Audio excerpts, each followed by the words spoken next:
कहता है जो परस्त्री गमन करेगा उसको घायल और अपमानित होना पड़ेगा, और उसकी नाम धराई यानी उसकी बेइज्जती, उसके नाम पर लगा हुआ कलंक जो है कभी भी मिटेगा नहीं।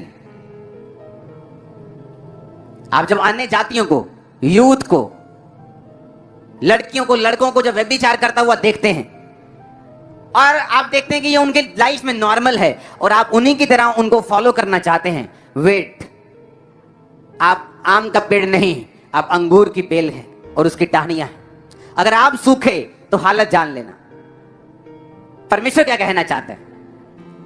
परमेश्वर ने कहा तुम व्यभिचार मत करना, क्योंकि एक व्यक्ति जब मसीह में आ गया और अगर उसकी शादी है, हो चुकी है, अपने पार्टनर के अलावा अगर वो किसी और के साथ गलत काम करता है, या वो कुंवारा है और किसी वेश्या के साथ, किसी व्यक्ति के साथ वो गलत काम करता है, तो बाइबल ऐसा कहती है कि वो एक कि मनुष्य जब उसकी शादी होगी वो अपनी पत्नी के साथ एक तन होगा और उससे मिला रहेगा। परमेश्वर ने कहा जो वेश्या के साथ संगति करता है वो एक तन हो जाता है, यानी उस वेश्या की लाइफ में जितने श्राप हैं, जितने कर्स हैं, जितने उसकी फैमिली के बैकग्राउंड के कर्स हैं, बीमारियों के, कैंसर के, एड्स के, जितने शुगर के, गठिए, जितने कर्स हैं वो तुमने शेयर कर लिए। अब लोग पूछते हैं जब मैं मसीह में आ गया और मुझसे व्यभिचार हो गया, क्या प्रभु मुझे माफ नहीं करेगा? प्रभु आपको माफ कर देगा, पर एक कंडीशन है। आप रास्ते में मान लो जा रहे, एक बंदा जा रहा है रास्ते में, उसका एक्सीडेंट हो गया और उसकी एक बाजू टूट गई और डॉक्टरों ने उसे काट दिया, क्योंकि वो रफ ड्राइविंग करता था, शराब पी के रोड पे निकल जाता था, मस्तियां करता था रोड पे, और उसका एक्सीडेंट हुआ, एक बाजू काट दी गई। उसने फिर फैसला किया आज से मैं शराब नहीं पीऊंगा और जब रोड पे जाऊंगा अच्छी रीति के साथ चलूंगा और कभी भी मस्ती नहीं करूंगा और कभी भी शरारत नहीं करूंगा। तो मैं आपसे ये पूछना चाहता हूं, जब उसने तौबा कर ली कि दोबारा वो गलती कभी नहीं करेगा, क्या उसकी बाजू वापिस आ जाएगी? मैंने कहा क्या उसकी बाजू वापिस आ जाएगी? नहीं आएगी ना। उसी तरह से जब एक आत्मा में आमीन, बाइबल बताती है आपका मन जब आपको दोषी नहीं पाता तब जो कुछ भी आप प्रभु से मांगते हो आप पाते हो। अब आपको मालूम है कि आप वाइफ ढूंढ रहे हो, हाँ, आपको पता है आप वाइफ ढूंढ रहे हो, आपकी मैरिज को, आप 30 साल के हो गए हो, आपने मैरिज करनी, पर रात को आप ब्लू फिल्म देख के सो रहे हो क्योंकि आप कुंवारे हो, आप अकेले में गलत काम कर रहे हो, आप वाइन पीने जाते हो, शराब पीने जाते हो, फिर आपको वाकई ढूंढने में दिक्कत आएगी क्योंकि आपकी लाइफ सही नहीं।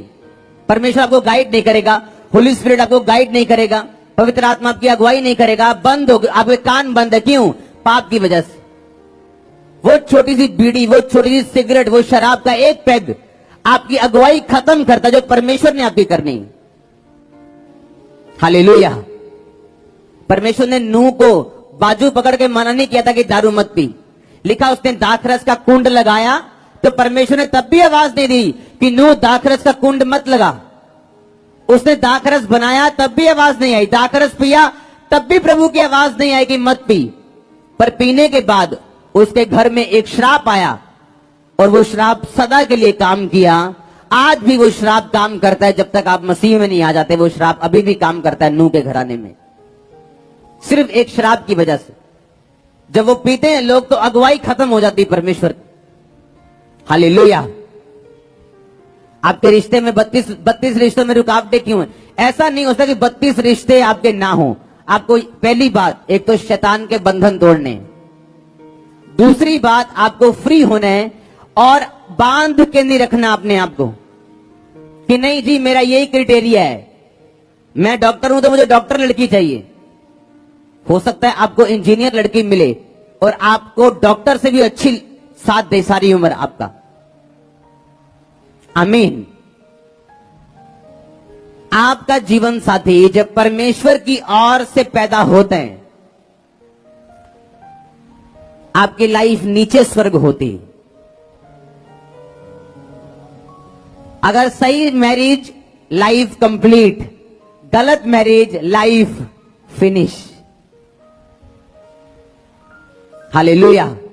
तो मेक श्योर जो लड़के और लड़कियां हैं वो पवित्रता में हो और इतना परमेश्वर के साथ जुड़े हो कि परमेश्वर आपका राइट मैच, जो हो सकता है आपके पैसे से मेल ना खाए, आपकी दिमाग से मेल ना खाए कि मुझे ये चाहिए, मुझे ये वाली जात चाहिए, पर जब वो आपको देगा आपकी लाइफ में वो ब्लेसिंग बन के आएगा जबरदस्त।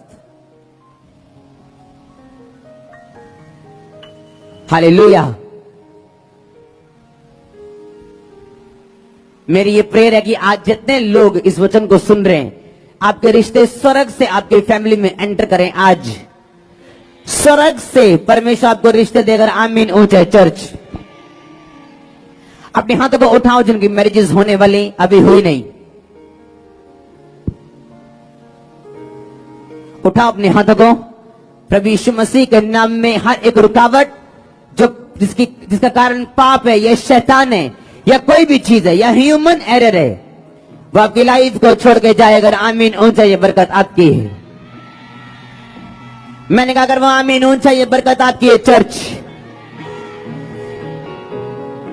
आपके घर में कुछ लोग एंटर करेंगे एक रिश्ता लेके जो स्वर्गीय होगा। आपका आमीन जितना लंबा, आपकी ब्लेसिंग उतनी बड़ी। मैंने कहा आमीन जितना लंबा, आपकी ब्लेसिंग उतनी बड़ी है। हालेलुया। एक क्वेश्चन है, praise the lord, I have question related to disease. कि मेरा ये जो सवाल है वो बीमारी के विषय में।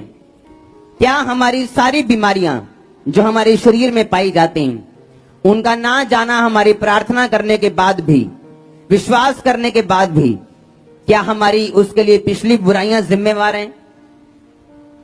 क्या उनका ऑपरेशन करवाना गलत है?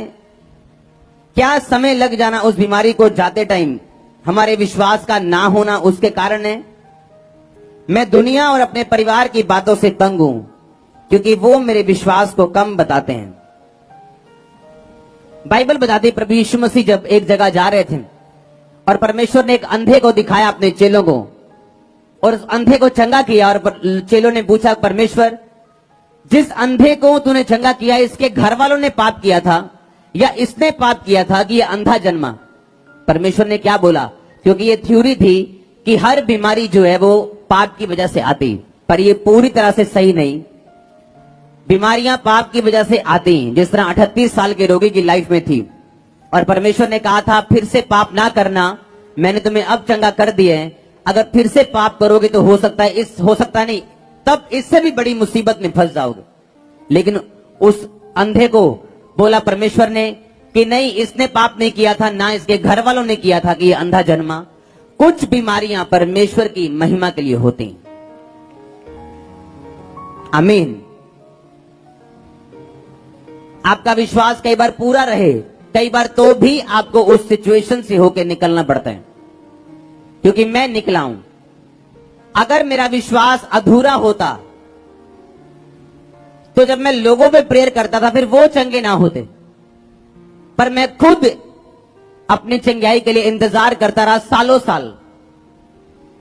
ये नहीं कि परमेश्वर ने अगर मुझे उस बीमारी से चंगा नहीं किया था तो बाकी चीजों से आजाद नहीं किया था। मैं नशों से आजाद हो चुका था और बीमारियों से आजाद हो चुका था, बरकत ले चुका था, सामर्थ ले चुका था, सबसे बड़ी बात पवित्र आत्मा का वरदान और उसके दान ले चुका था, गैर भाषा ले चुका था। लेकिन एक फाइनल आंसर अभी मेरा आना बाकी था, वो सालों के बाद आया। आपका विश्वास कम नहीं है, लेकिन परमेश्वर कभी कभी हमें कुछ चीजों से गुजरने के लिए, हमारे विश्वास को चेक करने के लिए, हमें देखने के। Subscribe now and press the bell icon. Never miss an update.